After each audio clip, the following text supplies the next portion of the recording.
внимание, един веднъж спря, така, аз не го пусках без да искам, в смисъл не е било такова, просто така съм кривличал из пътя, защото нещо съм си боравил радиото и той човека се е изплашал, нали, пък искал да ме изпревари.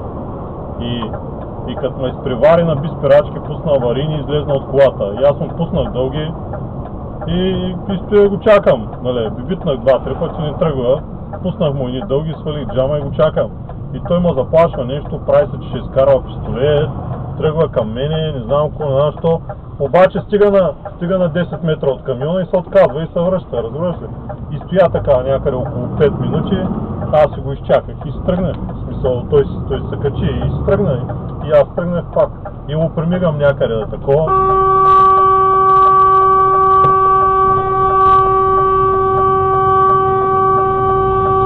И един ме засече.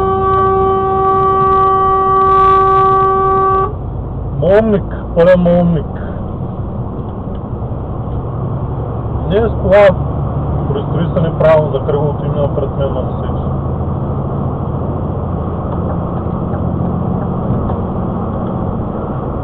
И стои ма гледа човек на 1 метър пред мене. Аз съм с камерата, нека наби спирачка да го шибна. Да го питаме откъде е дошъл и какво прави там. Като неговата лента отива на съвсем друго място.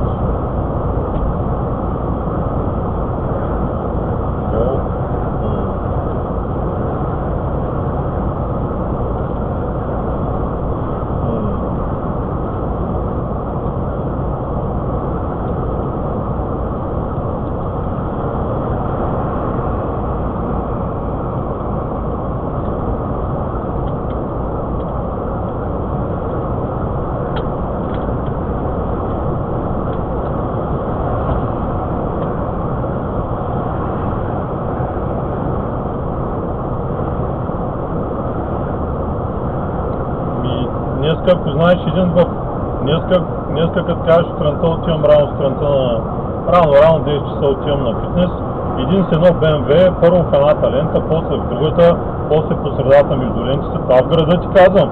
Ама колкото може, самия той се лашка от единия край на другия край на седалката. Един дебелак с едно BMW малко и газ колкото може човек. И викам то какво прави, направо не знам, аз се стръпнах. Хората му бивитка, той продължава така да се кара. Няма проблем. От един в другия край